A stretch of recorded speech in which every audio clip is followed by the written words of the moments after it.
गौरी पुत्र गणेश भगवान की जय, माता पार्वती की जय। ओम नमः शिवाय। नमस्कार प्रिय भक्तगणों, आप सभी को हरतालिका तीज व्रत की हार्दिक शुभकामनाएं। एक बार भगवान शिव ने पार्वती जी को उनके पुनर्जन्म का स्मरण कराने के उद्देश्य से इस व्रत के महात्म्य की कथा कही थी।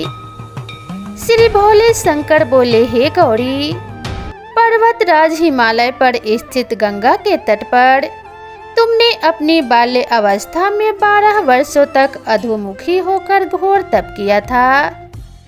इतनी अवधि तुमने न अन्न खाकर पेड़ों के सूखे पत्ते चबाकर व्यतीत किए। माघ की विकराल शीतलता में तुमने निरंतर जल में प्रवेश करके तप किया। बैसाख की जला देने वाली गर्मी में तुमने पंचाग्नि से शरीर को तपाया। श्रावण की मूसलधार वर्षा में खुले आसमान के नीचे बिना अन्न जल ग्रहण किए समय व्यतीत किया। इस तरीके से तुम्हारे पिता तुम्हारी कष्ट साध्य तपस्या को देखकर बड़ी दुखी होते थे। उन्हें बड़ा कलेश होता था। एक दिन तुम्हारी तपस्या तथा पिता के कलेश को देखकर नारद जी तुम्हारे घर पधारे। तुम्हारे पिता ने हृदय से अतिथि सत्कार करके उनके आने का कारण पूछा। नारद जी ने कहा, हे गिरिराज, मैं भगवान विष्णु के भेजने पर यहाँ उपस्थित हुआ हूँ। आपकी कन्या ने बड़ा कठोर तप किया है। इससे प्रसन्न होकर वे आपकी सुपुत्री से विवाह करना चाहते हैं। इस संदर्भ में आपकी राय जानना चाहता हूँ। नारद जी की बात सुनकर गिरिराज गदगद हो उठे। उनके तो जैसे सारे कलेश ही दूर हो गए। प्रसन्नचित्त होकर वे बोले, श्रीमान, यदि स्वयं विष्णु मेरी कन्या का वरण करना चाहते हैं तो भला मुझे क्या आपत्ति हो सकती है। वे तो साक्षात ब्रह्म हैं। हे महर्षि, यह तो हर पिता की इच्छा होती है कि उसकी पुत्री सुख संपदा से युक्त पति के घर की लक्ष्मी बने। पिता की सार्थकता इसी में है कि पति के घर जाकर उसकी पुत्री पिता के घर से अधिक सुखी रहे। तुम्हारे पिता की स्वीकृति पाकर नारद जी विष्णु भगवान के पास गए और उनसे तुम्हारे ब्याह के निश्चित होने का समाचार सुनाया। मगर इस विवाह संबंध की बात जब तुम्हारे कानों में पड़ी तो तुम्हारे दुख का ठिकाना ना रहा। तुम्हारी एक सखी ने तुम्हारी इस मानसिक दशा को समझ लिया और उसने तुमसे उस विक्षिप्तता का कारण जानना चाहा। तब तुमने बताया, मैंने सच्चे हृदय से भगवान शिव शंकर का वरण किया है, किंतु मेरे पिता ने मेरा विवाह विष्णु जी से निश्चित कर दिया। मैं विचित्र धर्म संकट में हूँ, अब क्या करूँ। प्राण छोड़ देने के अतिरिक्त अब कोई भी उपाय शेष नहीं बचा है। तुम्हारी सखी बड़ी ही समझदार और सूझबूझ वाली थी। उसने कहा, हे सखी, प्राण त्यागने का इसमें कारण ही क्या है। संकट के मौके पर धैर्य से काम लेना चाहिए। नारी के जीवन की सार्थकता इसी में है कि पति रूप में हृदय से जिसे एक बार स्वीकार कर लिया, जीवन पर्यंत उसी से निर्वाह करे। सच्ची आस्था और एक निष्ठा के समक्ष तो ईश्वर को भी समर्पण करना पड़ता है। मैं तुम्हें घनघोर जंगल में लेके चलती हूँ, जो साधना स्थली भी हो और जहाँ तुम्हारे पिता तुम्हें खोज भी न पाए, वहाँ तुम साधना में लीन हो जाना। मुझे विश्वास है कि ईश्वर अवश्य ही तुम्हारी सहायता करेंगे। तुमने ऐसा ही किया। तुम्हारे पिता तुम्हें घर पर न पाकर बड़े दुखी हुए तथा चिंतित रहने लगे। वे सोचने लगे कि न जाने तुम कहाँ चली गई। मैं विष्णु जी से उसका विवाह करने का प्रण कर चुका हूँ। यदि भगवान विष्णु बारात लेकर आ गए और कन्या घर पर ना हुई तो बड़ा अपमान होगा।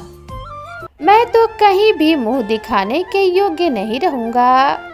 यही सब सोचकर गिरिराज ने जोर शोर से तुम्हारी खोज शुरू कर दी। इधर तुम्हारी खोज होती रही और उधर तुम अपने सखी के साथ नदी के तट पर एक गुफा में मेरी आराधना में लीन थी। भाद्रपद शुक्ल तृतीया को हस्त नक्षत्र था। उस दिन तुमने रेत के शिवलिंग का निर्माण करके व्रत किया। रात भर मेरी स्तुति कर गीत गाने लगी और जागरण करने लगी। तुम्हारी इष्ट कष्ट साध्य तपस्या के प्रभाव से मेरा आसन डोलने लगा, मेरी समाधि टूट गई। मैं तुरंत तुम्हारे समक्ष जा पहुंचा और तुम्हारी तपस्या से प्रसन्न होकर तुमसे वर मांगने के लिए कहा। तब अपनी तपस्या के फल स्वरूप मुझे अपने समक्ष पाकर तुमने कहा, मैं हृदय से आपको पति के रूप में वरण कर चुकी हूँ। यदि आप सचमुच मेरी तपस्या से प्रसन्न होकर आप यहाँ पर पधारे हैं तो मुझे अपनी अर्धांगिनी के रूप में स्वीकार कर लीजिए। तब मैं तथास्तु कहकर कैलाश पर्वत पर लौट आया। प्रातः होते ही तुमने पूजा की समस्त सामग्री नदी में प्रवाहित करके अपनी सहेली सहित व्रत का पालन किया। उसी समय अपने मित्र बंधु व दरबारियों सहित गिरिराज तुम्हें खोजते खोजते वहां आ पहुँचे और तुम्हारी इस कष्ट साध्य तपस्या का कारण तथा उद्देश्य पूछा। उस समय तुम्हारी दशा को देखकर गिरिराज अत्यधिक दुखी हुए और पीड़ा के कारण उनके आंखों में आंसू उमड़ आए। तुमने उनके आंसू पोंछते हुए विनम्र स्वर में कहा, पिताजी, मैंने अपने जीवन का अधिकांश समय कठोर तपस्या में बिताया है। मेरी इस तपस्या का उद्देश्य केवल यही था कि मैं महादेव को पति रूप में पाना चाहती थी। आज मैं अपनी तपस्या की कसौटी पर खड़ी उतर चुकी हूँ। आप क्योंकि विष्णु जी से मेरा विवाह करने का निर्णय ले चुके थे, इसलिए मैं अपने आराध्य की खोज में घर छोड़कर चली आई। अब मैं आपके साथ इसी शर्त पर घर जाऊंगी कि आप मेरा विवाह विष्णु जी से न करके महादेव जी से करेंगे। तुम्हारी बात सुनकर गिरिराज मान गए और तुम्हें घर ले गए। कुछ समय के पश्चात शास्त्रोक्त विधि विधान पूर्वक उन्होंने हम दोनों को विवाह सूत्र में बांध दिया। हे पार्वती, भाद्रपद की शुक्ल तृतीया को तुमने मेरी आराधना करके जो व्रत किया था, उसी के फलस्वरूप मेरा तुमसे विवाह हो सका। इसका महत्व यह है कि मैं इस व्रत को करने वाली कुंवारियों को मनोवांछित फल देता हूँ। इसलिए सौभाग्य की इच्छा करने वाली प्रत्येक युवती को यह व्रत पूरी एक निष्ठा तथा आस्था से करनी चाहिए। जो भी सुहागन स्त्रियां इस व्रत को करती हैं, उनका सुहाग सदा सलामत रहता है और उनके सुख सौभाग्य में वृद्धि होती है। इसलिए पूरे विधि विधान से इस हरितालिका तीज व्रत को धारण करना चाहिए और भगवान शिव तथा माता पार्वती से प्रार्थना करना चाहिए कि वे आपके ऊपर सदा अपनी कृपा दृष्टि बनाए रहें तथा माता पार्वती और भगवान शिव की तरह आपकी जोड़ी भी हमेशा सलामत रहे। हरितालिका तीज व्रत की दूसरी पौराणिक कथा के अनुसार द्वापर युग में जब महाभारत का युद्ध समाप्त हो गया और पांडवों को उनका राज्य प्राप्त हो गया, तब चारों ओर सुख शांति स्थापित हो गई।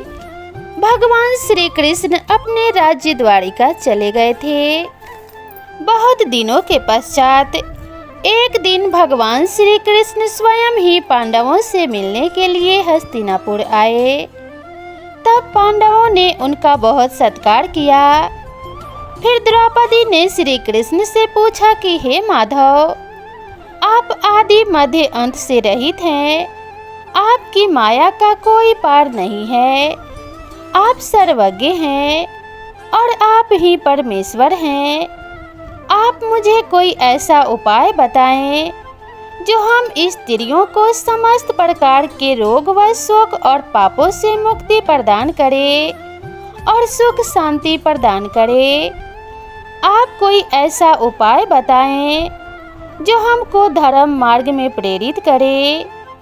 द्रौपदी की बात सुनकर भगवान श्री कृष्ण बोले, हे द्रौपदी, तुम धन्य हो, क्योंकि तुमने केवल अपने लिए ही नहीं बल्कि समस्त स्त्री जाति के हित के लिए प्रश्न किया है। अब मैं तुम्हें एक ऐसा उपाय बताता हूँ। उस उपाय का नाम है हरितालिका तीज का व्रत। भगवान श्री कृष्ण ने आगे कहा कि हे द्रौपदी, इस हरितालिका तीज के व्रत में भगवान शिव और माता पार्वती की पूजा की जाती है। भगवान शिव अजर अमर हैं तथा महान योगी हैं। वह सहज में ही प्रसन्न होने वाले और भोलेनाथ हैं। अतः उनकी पूजा करके कोई भी स्त्री सौभाग्य प्राप्त कर सकती है।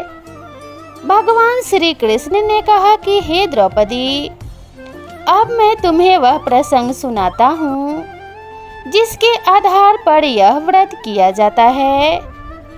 भगवान श्री कृष्ण बोले, भारत देश में हिमालय नामक एक महान पर्वत है। यह विश्व के सभी पर्वतों का राजा है। वह हमेशा बर्फ से ढका रहता है। उसके निकट क्षेत्रों में भिन्न भिन्न प्रकार के वृक्ष हैं। अनेकों प्रकार के पशु और पक्षी वहां पर विचरण करते रहते हैं। देवता गंधर्व आदि सदैव ही वहां घूमते रहते हैं। इस पर्वत राज हिमालय ने मनुष्य तन धारण करके मैना नामक स्त्री से विवाह किया था और फिर वह सुखपूर्वक अपना जीवन व्यतीत करने लगे। कुछ समय पश्चात इनके घर में एक सुंदर कन्या का जन्म हुआ। उसका नाम उमा रखा गया। पर्वतराज हिमालय की पुत्री होने के कारण उनको पार्वती भी कहा जाता है। एक बार पर्वतराज हिमालय अपने महल में विश्राम कर रहे थे। तभी नारद मुनि उनसे मिलने के लिए आए। तब पर्वतराज हिमालय ने उनका बहुत ही सत्कार किया और उनको उत्तम आसन प्रदान किया। फिर पर्वतराज हिमालय ने अपनी पुत्री को वहां बुलाया और नारद जी से कहा कि हे मुनिवर, आप तो त्रिकालदर्शी हैं। कृपया करके इस कन्या का भविष्य मुझे बताएं। यह सुनकर नारद मुनि ने कहा, आपकी कन्या सुलक्षणा है और सभी प्रकार के उत्तम गुणों से युक्त है, लेकिन इसका विवाह किसी परिवारहीन, सुखों से उदासीन, तपस्वी और योगी के साथ होगा। यह सुनकर पर्वतराज हिमालय अत्यंत चिंतित हो गए तथा फिर उन्होंने नारद मुनि से पूछा कि हे मुनिवर, इसका कोई तो उपाय होगा। तब नारद जी ने कहा कि हे हिमवान, विधाता ने जो कुछ भी किसी के भाग्य में लिख दिया है उसे कोई भी बदल नहीं सकता, परंतु मैं एक उपाय बताता हूँ। मैंने इस कन्या के पति में जो जो गुण बताए हैं वह सभी गुण भगवान शिव में हैं। यदि इस कन्या का विवाह भगवान शिव के साथ हो जाए तो इस कन्या का कल्याण ही होगा। यह सुनकर पर्वतराज हिमालय ने पूछा, यह विवाह किस प्रकार से संपन्न होगा? क्योंकि भगवान शिव तो सदैव ही तप में लीन रहते हैं। तब नारद जी ने कहा, यदि तुम्हारी कन्या भगवान शिव का ध्यान करते हुए तप करे तो वह प्रसन्न हो सकते हैं। यूँ तो भगवान शिव की आराधना करना बहुत ही कठिन है, लेकिन यदि सच्चे मन से आराधना की जाए तो भगवान शिव शीघ्र ही प्रसन्न हो जाते हैं और कल्याण करते हैं। सहज में ही प्रसन्न हो जाने के कारण ही उनको भोलेनाथ और आशुतोष भी कहा जाता है। इतना कहकर नारद जी चले गए। समस्त प्रसंग को जानकर पार्वती वन में जाकर तप करने लगी। इस तरह से उन्होंने कई वर्षों तक कठोर तप किया। उधर ब्रह्मा जी तथा ऋषि मुनियों ने भगवान शिव के समक्ष जाकर उनसे प्रार्थना की और कहा कि हे प्रभु, पार्वती ने आपको प्राप्त करने के लिए अपार तप किया है, अब आप उनको अंगीकार कीजिए। तब भगवान शिव ने कहा कि तथास्तु, ऐसा ही होगा। अब उचित समय आ गया है और मैं शीघ्र ही पार्वती से विवाह करूंगा। यह सुनकर ब्रह्मा जी तथा ऋषि मुनि प्रसन्नता प्रकट करने लगे और भगवान शिव की जय जयकार करते हुए अपने अपने धाम पर चले गए। उधर पार्वती का कठोर तप निरंतर जारी था। फिर उस दिन भाद्रपद महीने की शुक्ल पक्ष की तृतीया तिथि और हस्त नक्षत्र था। उसी समय भगवान शिव वहां पर प्रकट हुए और पार्वती से बोले कि हे पार्वती, मैं तुम्हारी कठोर तपस्या से बहुत प्रसन्न हुआ हूँ।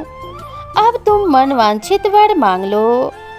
तब पार्वती जी ने कहा कि हे नाथ, यदि आप मुझ पर अति प्रसन्न हैं तो आप ही मेरे पति बने। आप मुझसे विवाह करके मुझे अपने चरणों में स्थान प्रदान करें। तब भगवान शिव ने कहा कि तथास्तु, अब तुम अपनी तपस्या का त्याग करो और अपने घर जाओ। मैं शीघ्र ही तुम्हारा पानी ग्रहण करूंगा। क्योंकि आज ही मैं तुम्हारी तपस्या से प्रसन्न होकर तुम्हारे समक्ष प्रकट हुआ हूँ, इसलिए मैं तुम्हें यह वरदान भी देता हूँ कि आज के दिन को हरितालिका भी कहा जाएगा। जो भी स्त्री प्रत्येक वर्ष आज ही के दिन भाद्रपद मास के शुक्ल पक्ष की तृतीया तिथि को तुम्हारी पूजा करेगी तथा इस कथा को कहेगी या सुनेगी, वह अखंड सौभाग्य को प्राप्त करेगी और सभी तरह के रोग शोक से मुक्ति प्राप्त करके सुखपूर्वक जीवन यापन करके अंत में शिवलोक को प्राप्त करेगी। भगवान शिव के इन वचनों को सुनकर पार्वती बहुत प्रसन्न हुई। फिर वह भगवान शिव को प्रणाम करके अपने घर वापस आ गई। बाद में ब्रह्मा जी ने सप्त ऋषियों को हिमालय के घर भेजा। हिमालय ने उनका उचित आदर सत्कार किया। फिर उन्होंने शुभ दिन का निर्धारण करके शीघ्र ही विवाह संपन्न कराने का निश्चय किया। उन सप्त ऋषियों ने वापस जाकर ब्रह्मा जी के समक्ष सारा वृतांत कहा। फिर विवाह की तैयारियां की जाने लगी। इसके पश्चात निर्धारित तिथि पर भगवान शिव अपनी बारात लेकर पर्वतराज हिमालय के महल की ओर चले। उनकी बारात में ब्रह्मा जी, विष्णु जी, समस्त सुरगण, शिव जी के गण इत्यादि गए। फिर वैदिक रीति से भगवान शिव और माता पार्वती का विवाह संपन्न हुआ। इस प्रसंग को सुनकर भगवान श्री कृष्ण ने द्रौपदी से कहा कि हे द्रौपदी, जो भी स्त्री प्रत्येक वर्ष भाद्रपद मास के शुक्ल पक्ष की तृतीया तिथि को हरितालिका व्रत करती है, वह अखंड सौभाग्य प्राप्त करती है। इस व्रत को करने से भगवान शिव और माता पार्वती की असीम कृपा प्राप्त होती है। जो स्त्री भक्ति युक्त चित्त से इस सर्वश्रेष्ठ व्रत को करती है और इसकी कथा सुनती है अथवा पढ़ती है, उसके सभी रोग शोक तथा पाप नष्ट हो जाते हैं। वह सुख समृद्धि प्राप्त करती है और जीवन में समस्त प्रकार के सुखों का उपभोग करते हुए अंत में शिवलोक को जाती है। तो प्रेम से बोलिए भगवान शिव शंकर की जय, माता पार्वती की जय। ओम नमः शिवाय। ऐसा माना जाता है कि कोई भी पूजा बिना आरती के संपन्न नहीं होता, तो कथा के बाद आरती भी अवश्य करनी चाहिए। तो चलिए हम आरती को शुरू करते हैं। जय शिव ओमकारा, हरे जय शिव ओमकारा। ब्रह्मा विष्णु सदा शिव अर्धांगी धारा। जय शिव ओमकारा। एकानन चतुरानन पंचानन राजे। हंसानन गरुड़ासन वृषवाहन साजे। जय शिव ओमकारा।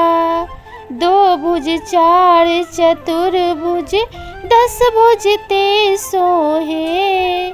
तीनों रूप निरखता त्रिभुवन जन मोहे। जय शिव ओमकारा। अक्षमाला वनमाला मुंडमाला धारी। चंदन मृग मद सोहे भोले शुभकारी। जय शिव ओमकारा। श्वेतांबर पीतांबर बाघांबर अंगे। सनकादिक ब्रह्मादिक भूतादिक संगे। जय शिव ओमकारा। कड़ी के मध्य कमंडल चक्र त्रिशूल धरता। जग करता जग भरता जग पालन करता। जय शिव ओमकारा। ब्रह्मा विष्णु सदा शिव जानत अविवेका।